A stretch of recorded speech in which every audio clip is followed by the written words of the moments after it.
और ये दुर्भाग्य है, आप में से 80% बच्चों को किसी के घर में पिता बीमार है, किसी के माता बीमार है, किसी के माँ के गहने गिरवी रखे गए हैं, तो आपकी पढ़ाई के लिए किसी का खेत बिक गया है, खेत गिरवी रखा गया है। कई बार हमने ऐसा देखा है, बहुत सारी बहनें, एक लड़की आई थी बीपीएससी में, एक बच्चे का सिलेक्शन हुआ 69 की, हम 69 बीपीएससी में, तो एक लड़का कहा कि सर आज हम जो कुछ हैं अपनी दीदी की वजह से है। तो उसकी दीदी भी आई थी, आप में से शायद कोई होंगे उस समय जब वो क्लास में आए थे, तो उसकी दीदी ने गहने गिरवी रखे थे अपने भाई के लिए। आज उनका भाई पीसीएस अधिकारी है और एसडीएम बन के बैठे हुए। तो बहनों ने जब भी, आज लोग पुरुष समाज भले कहता है कि लड़कियां गहना खरीद लेती हैं, हाँ आपको खरीदते दिखता है, लेकिन जब पुरुषों की अपनी पैसे की स्थिति खराब होती है तो पुरुष समाज बोले कि जो गहना गिरवी रखे हो वो किसी न किसी महिला का ही है, या तुम्हारी माँ होगी या पत्नी होगी या बहन होगी, तो वो रखी जरूर है, लेकिन जब भी आया है तो गहने के तुम्हारे ही काम में आया है। तो महिलाओं ने भी बहुत बढ़ चढ़ के समाज के लिए काम किया। जिस सेक्टर को संभाली है, चाहे वो मेडिकल इंडस्ट्री हो या एविएशन हो, महिलाओं ने बहुत अच्छे से किया है। केवल एक जगह महिलाओं ने गलती कर दिया, मीडिया में।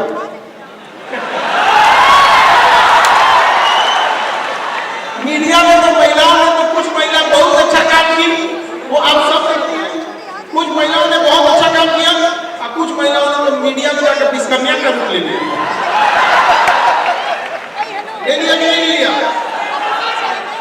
अजीब टाइप की चीजें चल रही हैं यहाँ, आपकी समस्या को कोई सुनने वाला नहीं रहा। तो ये सब बड़ा सिस्टम है, और आगे चले, और आगे खाली है, और आगे चले, और उसको अभी लोग हाथों में सुधारना समझा रहा है कि नहीं आ रहा है। लेकिन हम हमेशा एक चीज जरूर करेंगे, जब तक शिक्षा का उद्देश्य केवल नौकरी पाना है तो केवल नौकर ही बनेंगे। जब तक शिक्षा का उद्देश्य नहीं बदलेगा, आप सब लोग तो कहते हैं कि अपने आप को सीमित क्यों करेंगे, क्यों सीमित करते हैं अपने आप को, हमेशा एक व्यक्ति को बन के क्या करना है, सोचते रहे। और आगे आप लोग के हाथ से ही इन चीजों को बदलाव होगा। युवा ही हमेशा देश को बदलते हैं। याद रखिएगा, भगत सिंह की फांसी लगने के बाद भगत सिंह ने कहा था कि एक भगत सिंह को फांसी लगा दो, इसके बाद जो भगत सिंह का सैलाब आएगा उस सैलाब को तुम कैसे रोक पाओगे। इसलिए जरूरी है कि अब वो भावना आपके अंदर होनी चाहिए। शिक्षा की अगर हम बात करें तो शिक्षा हमारे दिल में पनपता है, जैसे वृक्ष जमीन पर पनपता है, लेकिन उसे पानी, पोषक तत्व की जरूरत है, अन्यथा वो सूख जाएगा और बड़ा होने के बाद वो फल देता है। ठीक उसी प्रकार शिक्षा हमारे दिल में पनपता है और मस्तिष्क उसको पोषण देता है। जब पोषण देके शिक्षा बड़ा होता है तो शिक्षा का जो फल होता है वो हमारी जीभ पर दिखता है। शिक्षित लोगों से बात कीजिएगा जो सच में शिक्षित होंगे, उनकी बातों से आपको लगेगा क्या प्रेम और करुणा है। तुम आप सब छोड़िए, महाभारत का युद्ध देखिएगा, चाहे राम जी और रावण के बीच में जो ऐसे विवाद हुआ, लड़ाई हुई, उसमें एक चीज आप गौर करके देखिएगा, भाषा की मर्यादा बड़ी अच्छी थी। ऐसे लगता था कि भाषा में ना, दुश्मनी में भी करुणा झलक। और आज हम लोग के समय सबसे बड़ी समस्या क्या आ गई है, भाषा ही इसी खराब हो गई है ना, कि जहां नाहियों मार कर उतना मार हो जा रहा है, टेम्पू में बैठने के लिए मार कर रहा है, ये नहीं घसम सामने नहीं घुस। ये भैया कहाँ जा रहे हैं, तो अपने आप को एक बार दोबारा सोचने की जरूरत है। अरे हम तो हमेशा आप लोग के साथ रहेंगे। देखिए, शिक्षा और अनुभव दो अलग अलग चीजें होती हैं। अपने से जीवन का अनुभव आप अचानक से नहीं ले सकते। शिक्षा और अनुभव में खराबी देखिए क्या होता है, जो शिक्षक होते हैं वो पहले आपको पढ़ाते हैं, बाद में आपसे परीक्षा लेते हैं, और अनुभव नहीं मिलता है। अनुभव आपसे पहले परीक्षा ले लेंगे, जब ठोकर खा लेंगे, गिर जाएंगे, तब अनुभव आपको शिक्षा देगा। तब क्या देगा अनुभव आपको, क्या देगा, शिक्षा देगा। समझ आ रहा है कि नहीं आ रहा? अपने आप को आप लोग को बदलना है। शिक्षा के साथ साथ संस्कार की जरूरत है, क्योंकि संस्कार जो होता है वो आपको कभी टूटने नहीं देता है और शिक्षा कभी आपको नीचे गिरने नहीं देता है। जब ये दोनों चीजें आ जाती हैं तभी आप आगे बढ़िएगा, वरना अगर संस्कार नहीं रहेगा तो हमेशा जहां जाइएगा आप अपनी बेइज्जती कराएंगे, साथ साथ परिवार की, और अगर बड़ी संख्या में ऐसे होने लगे तो पूरे राज्य की बेइज्जती होने लगेगी। इसलिए कभी भी अपने आप को चीजें नहीं लानी है कि हमारे साथ कभी ऐसा ना हो कि आप लोग को संस्कार पर कोई सवाल हो। और निरंतरता तो पढ़ना ही पड़ेगा। हम कहते शिक्षक हम पूरी बोलते, पूरा जीवन हम लोग को पढ़ना पड़ता है। और शिक्षक जिस दिन पढ़ना छोड़ दिया उसी दिन से समझिए कि शिक्षक से विद्यार्थी भी पढ़ना छोड़ देगा। क्योंकि हमेशा डॉक्टर, मास्टर और वकील हमेशा इन लोगों को क्या करते रहना, पढ़ते ही रहना, क्योंकि इन लोगों की जरूरत हमेशा किसी चीजों को अपडेट होने के लिए। अपडेट नहीं रहेगा तो काम कैसे चल पाएगा? आज दुनिया हर एक चीज में अपडेट हो रही है। एक मोबाइल, मामूली मोबाइल 3 महीना में अपडेट खोजने लगा, लेकिन हमारा विद्यार्थी 3 साल से अपडेट ना बदले। हमारे जेब में घूमने वाला मोबाइल फटाफट क्या हो जा रहा है, अपडेट हो जा रहा है, लेकिन आप लोग अभी तक अपडेट नहीं हो रहे। बदलिए अपने आप, वो बहुत जरूरी है। और हम शिक्षकों का काम क्या होता है कि आपके खाली दिमाग को, आपके खाली दिमाग को एक खुला दिमाग बना देते हैं। जो आपका एम्प्टी माइंड था उसे हम लोग ओपन माइंड करते हैं, ताकि आप समाज में समझ सके कि क्या सही है और क्या गलत है। खास करके लड़की लोग कई बार याद रखिएगा कि माँ बाप और शिक्षक ये नीम के पेड़ की तरह होते हैं। नीम का पेड़ स्वादिष्ट नहीं लगता है, लेकिन आपको कोई बीमारी, कोई गलत चीज आपके पास आने नहीं देता। तो कई बार आपके विद्यार्थी, लड़का या लड़की को लगता है कि माँ बाप को लगता है कि माँ बाप खाए बोल रहे थे, भाई माँ बाप आपके लिए ही बोल रहे थे। आपकी कामयाबी से माँ बाप को क्या ही मिल जाए, आपकी कामयाबी से हम लोग को क्या ही मिल जाए, मिठाई लेके आओ। लेकिन उस कामयाबी का सबसे ज्यादा अगर किसी को लाभ हो तो आपको हो, तो अपने आप को बदलिए, अपने आप में वो चेंजिंग लाइए। नहीं तो ऐसा ना हो कि बहुत देर हो जाए, क्योंकि समय दोबारा नहीं मिलता। सक्सेस होने के लिए आपको समय देना पड़ेगा, अपने अंदर विश्वास लाना पड़ेगा और सेल्फ डिसिप्लिन होना पड़ेगा। ये नहीं कि आज टाइम टेबल बिगड़ गया तो क्या होगा, ये सब चीजों में आपको चेंजिंग लानी पड़ेगी। आजकल के बच्चे सब टाइम टेबल बनाता है, सर 1 घंटा का टाइम टेबल चेंज हो जाता है, फॉलो नहीं होता। इससे बड़ी शर्म की बात क्या हो सकती है कि एक बच्चा पढ़ने के लिए टाइम टेबल बनाता है। अपने आप से सोच के देखो, वो काम किस लिए है, आप लोग आए किस लिए, पढ़ने के लिए। टाइम टेबल आपका होना चाहिए कि बाहर कब जाइएगा, सब्जी लाने कब जाइएगा, मोबाइल कब चलाइए। उल्टा है, यहाँ जब देखो तब मोबाइल नहीं चलाएगा। पढ़ने के लिए पूरा टाइम टेबल बनाएंगे, भाग्य से बड़ कौन सी भाग हो गया। सोचिए एक बार अपने आप को जरूर से अपने आप में सोचिए। और लड़की लोगों को भी कहते हैं, एक होता है इंटरनल ब्यूटी, जो आप दिमाग से सुंदर रहिएगा ना, दिमाग से सुंदर रहेंगे, इसका महत्व कभी नहीं खत्म होगा। और लड़का लोगों को भी कहते हैं कि आप लोग भी अपने आप में थोड़ा सा बदलाव लेके आइएगा, क्योंकि समाज में आपकी संख्या, सोचिएगा कभी कैसा होता है, एक लड़की अपने छोटे भाई को भी बाजार में लेके, एक समाज कैसा हो गया कि एक लड़की अपने भाई के साथ अगर फोटो डालती है ना तो उसको लिखना पड़ता है कि मेरा प्यारा भाई, नहीं तो लोग उसको कहां से कहां घुमा देंगे। कैसे समाज में हम जी रहे हैं, आप सोच सकते हैं कहां जा रहे हैं। हमारी संस्कृति ये तो नहीं थी, अपने आप से पूछ के देखिएगा, ये हमारी संस्कृति नहीं थी। तो हमें अगर अपने आप में बदलाव की जरूरत है, नहीं तो अगर केवल सुंदरता पे रहिएगा तो फिर अगर ज्ञान अर्जित नहीं कीजिएगा तो सुंदरता कितना दिन चलता है, 35 साल। उसके बाद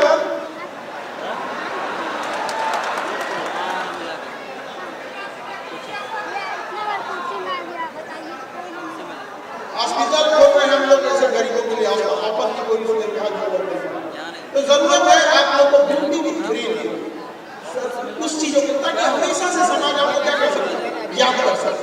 लेकिन आजकल लड़की लोग को देखते हैं कि अपने मुख्य मुद्दों से आपके लिए एक अच्छी यूनिवर्सिटी होनी चाहिए, गर्ल्स के लिए होनी चाहिए, उनके लिए एक ऐसा एरिया होना चाहिए जहाँ वो अच्छे से काम कर सके। कई बार लड़कियों को वर्क प्लेस पर कई तरह के मेंटल फिजिकल टॉर्चर सहना पड़ता है, लेकिन क्या करना पड़ता है, कई बार इंसान को मजबूरी में सब चीज को सहना पड़ता है। तो इन मुद्दों से बात हटाना, कई बार देखते हैं छोटे छोटे मुद्दों के ऊपर बात उठाते रहते हैं, इससे आगे बढ़ने की जरूरत है। और अंत में एक बात जरूर कहेंगे कि आप लोगों का जो ग्रुप है, जिस माहौल में आप पढ़ रहे हैं, वहां कैसे स्टूडेंट है, कैसे बच्चे, ये बहुत मायने रखता है। क्योंकि जब युद्ध हो रहा था तो सिकंदर से पूछा गया कि आपको डर नहीं लगता है, तो सिकंदर ने क्या कहा था पता है, तो मुझे शेर सोचिए जिसे पूरे जंगल रहता है, उसने कहा था कि मुझे शेरों के उस फौज से डर नहीं लगता है जिसका नेतृत्व कोई गीदड़ कर रहा है, बल्कि मुझे डर उस गीदड़ की फौज से डरता है जिसका नेतृत्व कोई शेर कर रहा है। याद रखिएगा, आपके साथ कैसे लोग हैं, आपका नेतृत्व कौन कर रहा है, ये बहुत मायने रखता है। और ये सारी चीजें जब चेंजिंग होंगी तब तो आप लोग जो ग्रुप बनाते हैं उसमें पता चला कोई शराब पी रहा है, कोई गुटखा खा रहा है, कोई मोबाइल चला रहा है, कोई फोन पर बतिया रहा है, तो क्या होगा, वो ग्रुप किसी काम का रहेगा? गलती करे तो आपको आपका मित्र आपके बड़े बड़े भाई की तरह डांट के आपको संभाल सकते हैं। अब सारे शिक्षक लोग आ गए हैं, सारे लोग आ गए हैं, तो अभी हम सारे टीचर लोग आ गए हैं। यही एक मौका होता है जहाँ सारे शिक्षक लोग एक साथ होते हैं और सारे विद्यार्थी एक साथ होते हैं। इस बार तो हम अभी सारे शिक्षक लोगों को एक बार बुलाते हैं मंच पर, और सर भी आ गए हैं।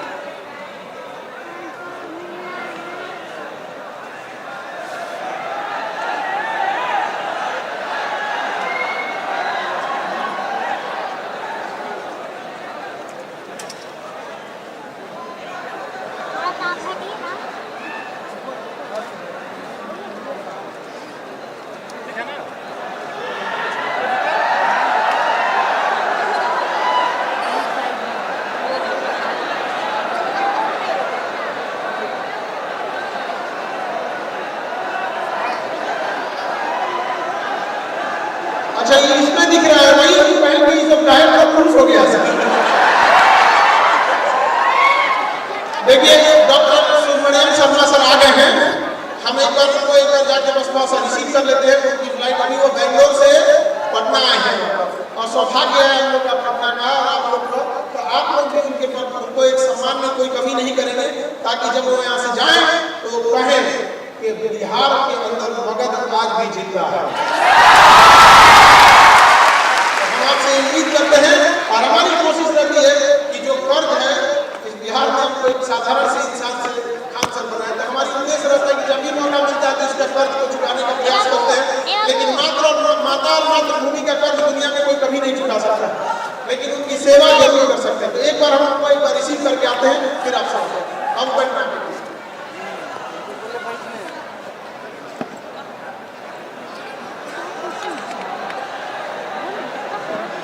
आप उधर थोड़ा फसक के बैठिए, यहाँ देख रहे हैं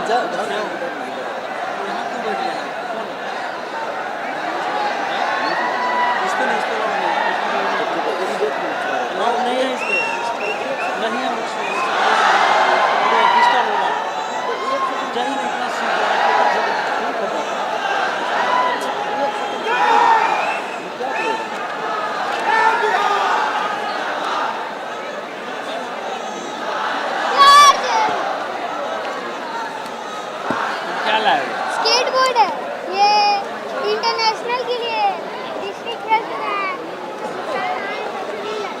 डिस्ट्रिक्ट खेल चुका है? हाँ डिस्ट्रिक्ट खेल चुके हैं। तो नेशनल वाले पे करा है, अप्लाई कर दिया है नेशनल वाले के लिए। अब हम कराटा भी खेल रहे हैं। उस दिन में बस गेम प्ले चल रहा है, बस मेरा भी गेम ही है।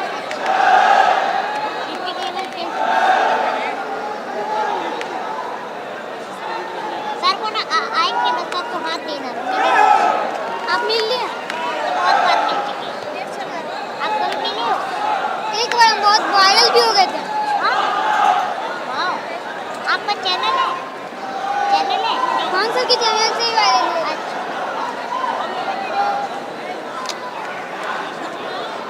एक साइड भी लीजिएगा, मेरा भी लीजिएगा। अरे बहुत दूर का ले रहा है।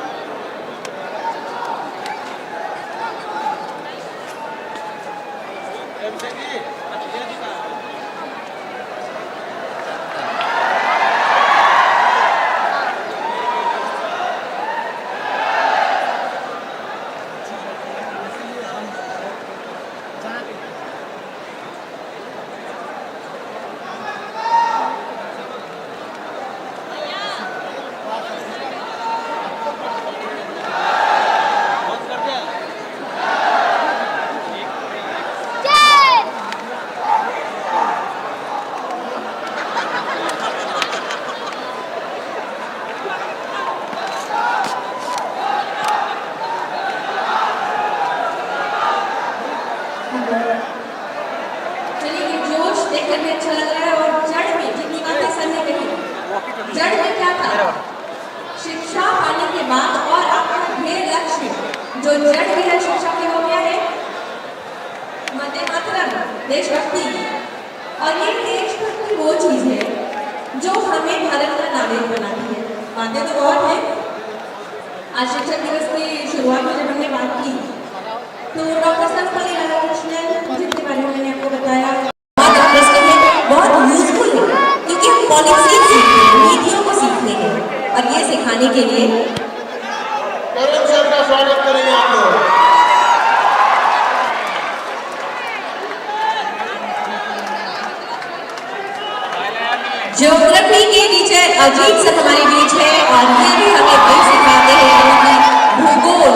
प्रकृति जो हमारी माता है, सृष्टि जो हमारी जननी।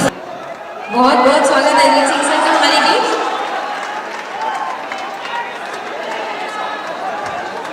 और इसके बाद वो जिनके बारे में इसके पहले मैंने बता दिया था, पॉलिटिकल साइंस, तो पॉलिटिक्स से हमारे बीच बहुत बहुत हार्दिक अभिनंदन और स्वागत है करण सर।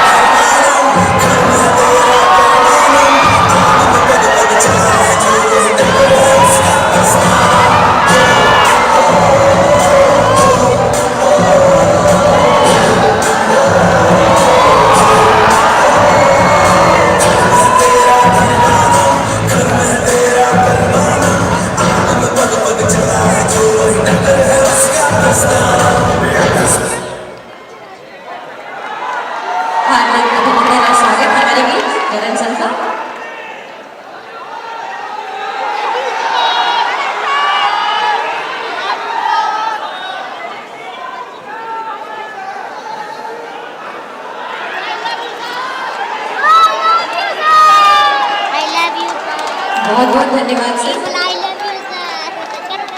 आगे बढ़ते हैं जीवन के सफर में अर्थशास्त्र की ओर।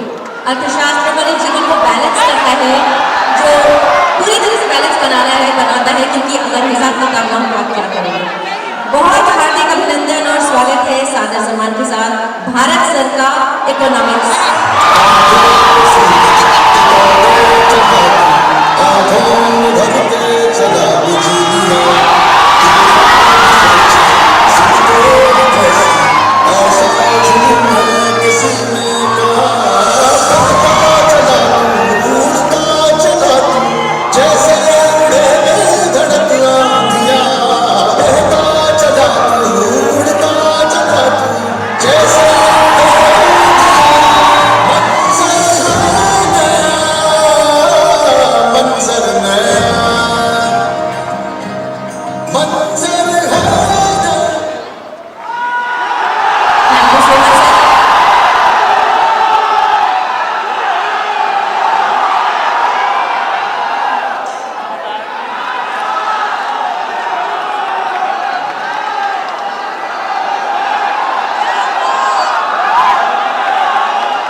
जय जवान जय किसान और उसमें जुड़ा जय विज्ञान। साइंस और टेक्नोलॉजी ना हो तो हम अपने जीवन की कल्पना नहीं कर सकते। So most Hardik welcome Sumit Shukla sir, science and technology. Sumit Shukla sir का बहुत बहुत हार्दिक अभिनंदन और स्वागत है साइंस और टेक्नोलॉजी के